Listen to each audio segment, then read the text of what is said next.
it's all ad hoc at saka yung iba-ibang ahensya like say DSWD, they do a good job but they have a full-time job sa mga indigents at saka marginalized sa society eh.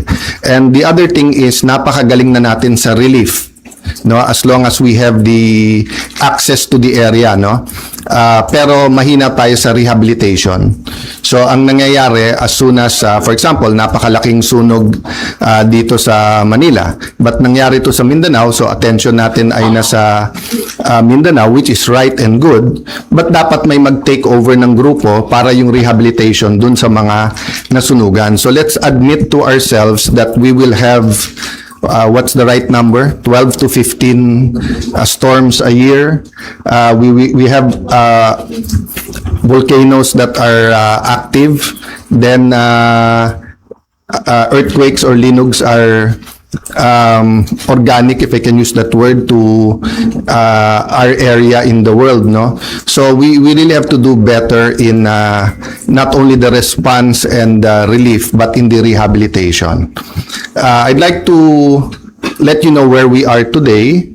So all sides were saying na sana hindi maipit yung Senado. So early this morning or late last night, I sent a letter to our legitimate Secretary of the Senate. Legitimate because if you follow the rules, hindi siya pwedeng tanggalin kung walang 13 at hindi pwedeng palitan kung wala rin 13. So I'll make that clear, ha. Senate President Pro Temp, Senate President, Secretary of the Senate, o SAA, kailangan niyan 13 ang botong ilagay, 13 ang boto pag tinanggal. Hindi nila sinunod yan. So meaning hindi legitimate si Attorney Bantug, no? So having said that, ayaw namin maipit yung mga empleyado. So I sent him a letter to talk with Attorney Bantug and nag-offer kami kung gusto ni Senator Win, pareho na lang kami pipirma kahit walang designation. So I think the letter was delivered mga 8 a.m., a little bit past 8. Ang sagot nila noong 12 o'clock is that hindi na siya secretary at mag-turn over na lang. So I really want to avoid sa dami ng problema ng ating bansa that we have to write land bank, maipit yung sweldo ng mga empleyado and everything. And I'll never bend the law, nor will I bend the Constitution, but I will bend backward for our employees para hindi sila maipit sa gulo for as long as it doesn't bend the law. Diba? So kung internal rules or regulation that is not attached to law or it is not morally wrong, that's why I thought of my staff thought of the idea na pag pareho nakapirma para eventually pag nagkaroon ng decision, walang legal infirmity. And it will also prevent yung magfilean yung dalawang kampo ng usurpation. Diba? Kasi of course, as far as I'm concerned, nag-usurp ng authority si Senator Win because he's not really the acting president, pababa. Pero maraming ang problema ng ating bansa, why don't we focus on that? So, apparently, because ayaw nila pumayag, dalawa Senado natin ngayon. You have the Senate of the Philippines and you have the Senate of Malacanang. No? So yung Senate of Malacanang had a hearing kanina and you have two Blue Ribbons Committee. Yung isa ay Committee de Absuelto na ang kanyang main work is paano i-absuelto yung mga high officials ng ating bansa at yung isa naman na seeking the truth. So am I saying lahat ng sabihin ng 18 ex-Marines ay completely true? No. What I'm saying is nga, give them a chance. I heard they have other evidence, including videos. I heard that if they come out and there's a full support na nararamdaman, may iba pang mga witnesses na may mga dokumento, may mga ebidensya na lalabas din. So as a nation, we have to decide whether the Senate will be under the thumb of Malacanang. And now that it is very clear to us that the biggest ever corruption scandal is the flood control scandal, if it's acceptable to us that we witnessed this morning the biggest cover-up committee hearing of our generation. Diba? So, ganun lang kasimple yon. So, in the same manner na nag-propose kami na parehong pipirma, I have not talked to Senator Marcoleta, so hindi ko alam kung papayag siyang dalawa silang chairman or whatever. But we have to find a solution that yung mga witnesses ay makakapunta ng malaya na protektado ng batas at independent yung Senate. Having said that, mahaba panahon, as I said kanina, let's focus on Mindanao and on the relief and rehabilitation, especially kung may mga lives that are at stake now because dun sa mga buildings. I don't think all of us fully know the extent so far. Nakikita lang natin yung mga videos, no. So hanggang dun lang muna, we will continue with our meetings. We will focus muna on Mindanao. I am not sure when the next hearing ng Blue Ribbon led by the subcommittee by Senator Marcoleta is. I'm expecting to know soon, but definitely knowing what's happening in Mindanao will have an impact on our decision kasi priority yon. Okay, questions from Janice Cosio. Tajay Finder. Sir, good afternoon po. Good afternoon. Dalawa lang, sir. Yung comment nyo sa resign call sa inyo, and sabi po ng Malacanang kanina, open si BBM na magpatawag na special session ng Congress. Lalo na po, nabanggit nyo na rin yung nangyari sa Mindanao kanina. And paano po yun kung magkakaroon ng special Unahin ko yung Congress? special session, okay? Yes po. So, I had 2 communications with them sa Malacanang. And both cases, sinabi nila sa akin, hindi pa handa yung mga bills na gusto nilang ipapasa para dun sa uplift. So, biglang nung nagpalit ang majority, biglang kailangan ng special session dahil may bills na.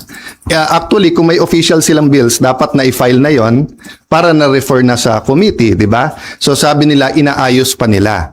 But having said that, kung bigla nilang naayos from the time I had discussions with them, may LEDAC, pinospone nila the day before, tinawagan ako ng secretary na head, and then sabi niya, sir, pwede ba ituloy bukas? Sabi ko, kayo nag-postpone, ready ako. Tapos hindi rin naman nila tinuloy. Yung sinasabing magtrabaho tayo, nagtatrabaho kami, ready kami magtrabaho. Sila nag-walk out, kaya nagkaroon din kami ng parliamentary tool na ginamit. Sinasabi ni Senator Lacson paulit-ulit, and I feel bad for the generals, and I apologize in behalf of the whole Senate, both the majority and minority. But nakita nyo naman, after nila kinonvene illegally ang session, ano bang ginawa nila? Nag-adjourn sila sine die. Ang calendar natin pwede pa hanggang Friday. Hindi naman nila tinuloy yung session ng Thursday, Friday. Sasabi nilang mga gusto nilang ipasa eh. So, ang problema natin sa kabila ay double standard. Iba ang sinasabi, iba ang ginagawa. So, doon naman sa nananawagan na mag-resign, as I said, pag-usapan na lang natin in a few days after yung focus tayo sa Mindanao, but especially yung mga former presidents, yung mga nagkampi-kampi na mga Marcos na rin,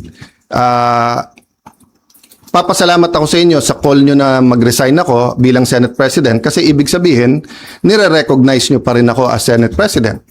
Kasi kung hindi nyo na ako nire-recognize as Senate President, ba't kayo nananawagan na mag-resign ako as Senate President? Di ba? Sir, kung gamitin ng Malacanang itong nangyari sa Mindanao, No, patawag na special any special session that will redound to the good of the Filipino people is welcome. The special session is in the Constitution. Yung ginawa namin nung bago matapos yung bago mag-sinedie is precisely because aagawin nila yung committees at kailangan matuloy yung hearing tungkol sa Blue Ribbon. Having said that, Mindanao is now. Diba? They need the attention now. So if there's needed legislation, good. We will meet right away. If not, then tulong-tulong tayo. But aside from that, let's remember that the committees can continue to work. Nung pinauwi ni Senator Win, nung Thursday, yung mga empleyado, may Senate hearing pa si Senator Pia. So hindi totoo na hindi nagtatrabaho. Wala tayong dapat conflict kung may kailangan yung ating bansa. Whether it's legislation, whether it's a meeting na LEDAC, dapat tanggalin ng politika pagdating na ng I say politika, but it's an issue of graft and corruption. But what I meant is that it's a political issue vis-a-vis a more urgent. They're both important, but what's more urgent?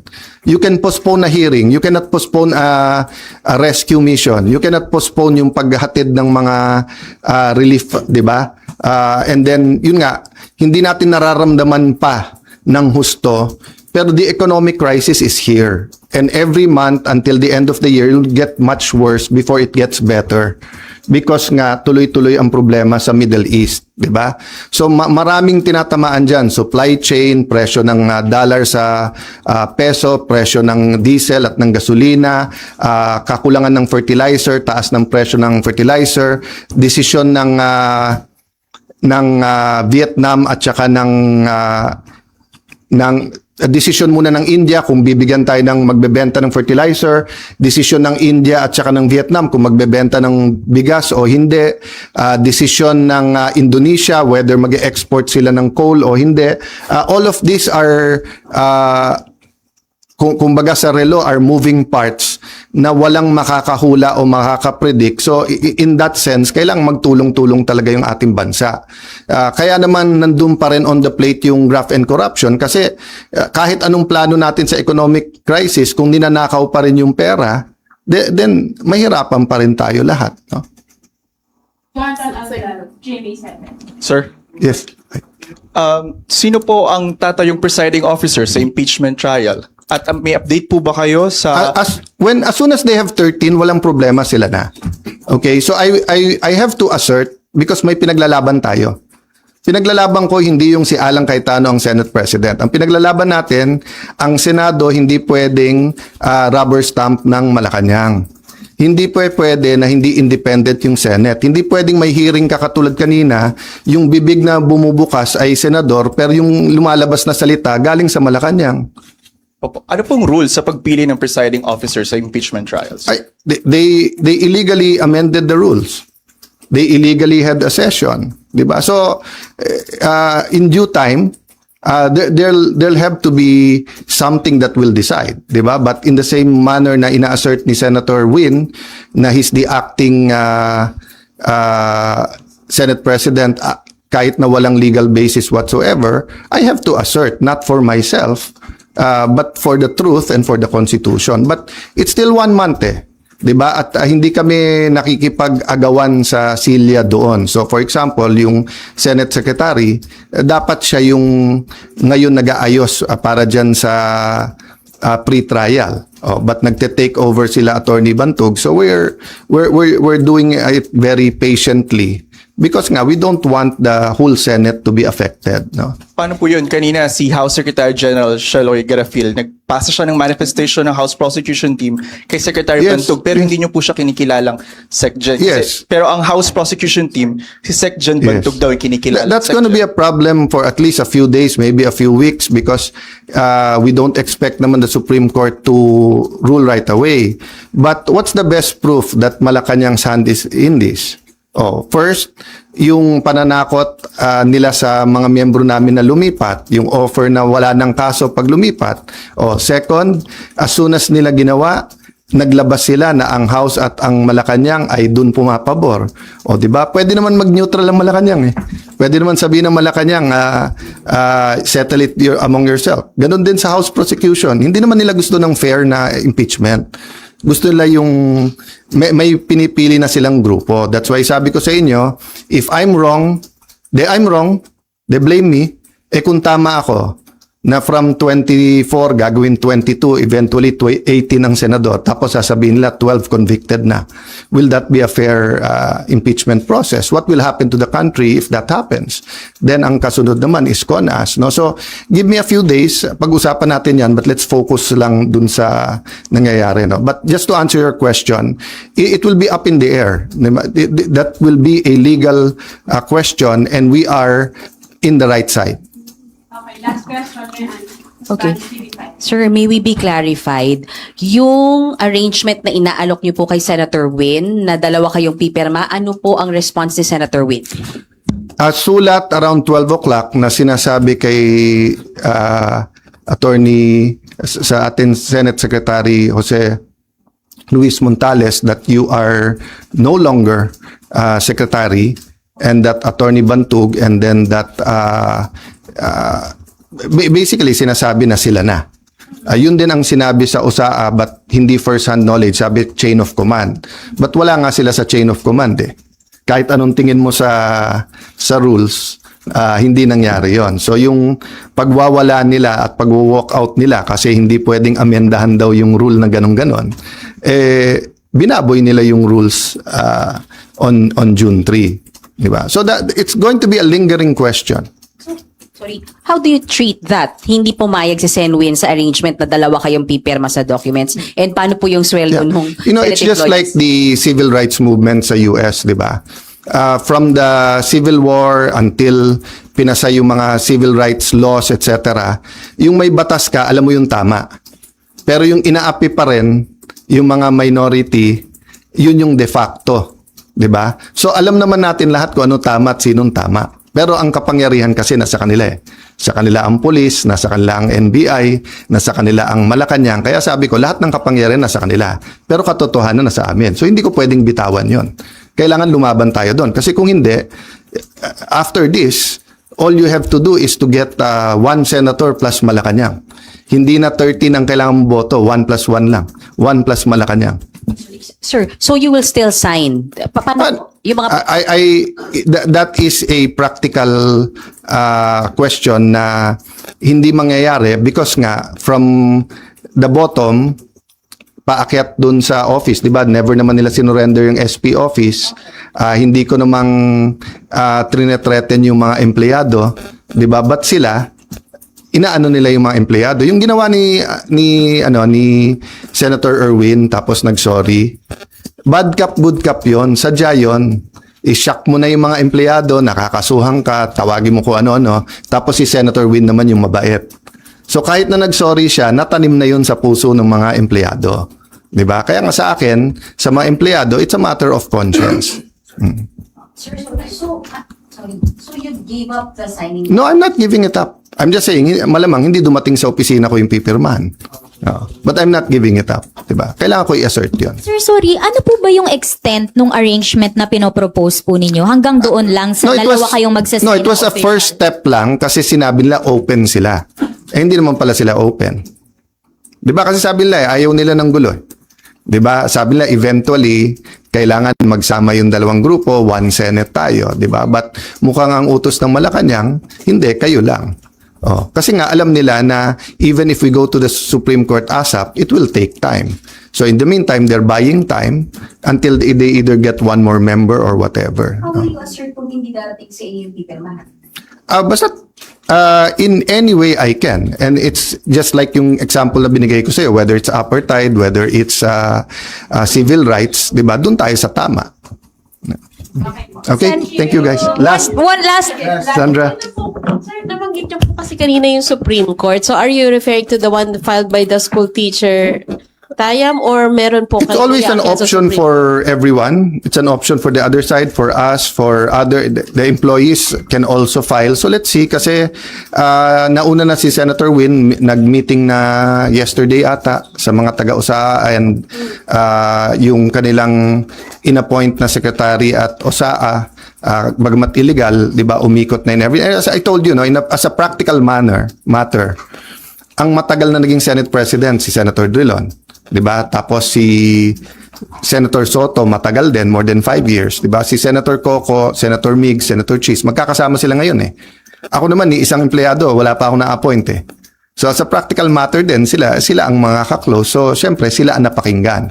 But I have faith in the Senate staff that they should listen to all sides. But I don't want to disturb di ba hindi civil war ang gusto namin. Ang gusto namin manaig sa Senate kung ano tama, kung ano mali. Thank you. The Senate President. Okay, tignan niyo to. Senator Cayetano is still the Senate President. Okay. We don't have 13. It's against the law naman. Okay. Ulitin ko. Senator Cayetano is still the Senate President. Because we don't have 13. It's against the law naman. Okay. The committees. Sinabi ni Mr. Erwin Tulfo na si Senate President Alan Cayetano pa rin ang kanilang pinuno. Kaya nung hinanap ko ang pirma ni Senator Cayetano dito para alinsunod sa Section 17 ng Senate Resolution number 5, no? Governing the providing for the rules governing inquiries in aid of legislation, no? Ang section 17 doon nakalagay, and this should have been approved by the Senate President. Eh walang approval si Senate President. Kaya pumunta kami rito para ma-clarify din, no? So clarification lang po, attorney. Pumunta kayo dito to clarify ang invitation pero hindi kayo haharap sa Blue Ribbon Committee investigation under Senator Erwin Tulfo. Kasi sabi ko nga, ayaw naming i-legitimize na si Mr. Erwin Tulfo ang Blue Ribbon Committee. Pero haharap kami kahit Just to saan, clarify. kahit saan venue, no? Kahit saan venue, haharap kami. Pero just to clarify lang, attorney, hindi yung magsasalita, tatanungin kayo ng mga senator. Hindi, kung magtatanong sila, sasagot kami. No mistake about it. If we are asked, we will answer. At ito po, ang gusto kong i-emphasize. Lahat ng gustong marinig ang mga nalalaman ng mga sundalong ito ay pauunlakan nila ang inyong imbitasyon. From the very beginning, we are committed to help any government agency and the Filipino people as a whole to discover or even uncover the truth. The danger only is if that body or entity have already decided what should be the truth. Wala na kaming magagawa doon. Pero attorney, para sa inyo dapat po mag-inhibit si Senator Erwin kasi siya iniimbestigahan din. Sinasabi din ng Grade 18, nakatanggap din siya ng maleta. Yes. Tama po yun. Pag titingnan nyo naman ngayon, yung Section 18 ng Senate Resolution number 5 approved on August 9, 2010. Ang committee ay merong power of contempt, no? Ngayon, inaakusahan namin isa, si si Erwin Tulfo. Sa tingin nyo ba ay aamin siya? Hindi, di ba? So, ang sasabihin niya, sinungaling kayo. At makikita nyo sa Rule 18, Section 18 ng Senate Resolution number 5, pwede niya kaming i-cite in contempt at ipakulong kami. No? So, we have an anomalous situation na yung inaakusahan mo ay siya ang uupo na investigador at juez at the same time. So where can we find someone accused doing the investigation and deciding later on who is telling the truth or who is telling a lie? Dapat mag-inhibit siya. So may conflict of interest kung ipapatuloy niya pa yung pagdinig. Ang hinihingi ko lang dito sa ating mga senador, we should be statesman. Our country is looking for statesmanship, not brinkmanship. Pinipigilan nila malamang katotohanan, utos ang mastermind. So, adiwanag na sila na nagtakaw, sila pa nagbibintang. Pinagtatakpan nila lahat na nagtatagip sa mga sinuhalin ay kasabwat. Kaya sila ayaw nila malamang katotohanan. Dahil ilang beses na akong kinausap, ako diyan, kakasuhan daw ako, papatayin. Pinapatay pa ako ng araw eh. Kaya sa akin, patayin na ako matagal. Patayin din ako nung ako, okay lang. Basta wag lang manalo ang mga magdarakaw. Itong impeachment na ito, talagang alam naman nila na hindi sila makakuha ng 16 votes para makonvict si VP Sara. Ang purpose lang talaga nito ay para mapahiya siya, pa-influence yung ulo, ang isip ng mga tao na may corruption siya para masaktan siya sa eleksyon sa 2028. Pero sa botohan, imposible na makakuha sila ng 16 votes.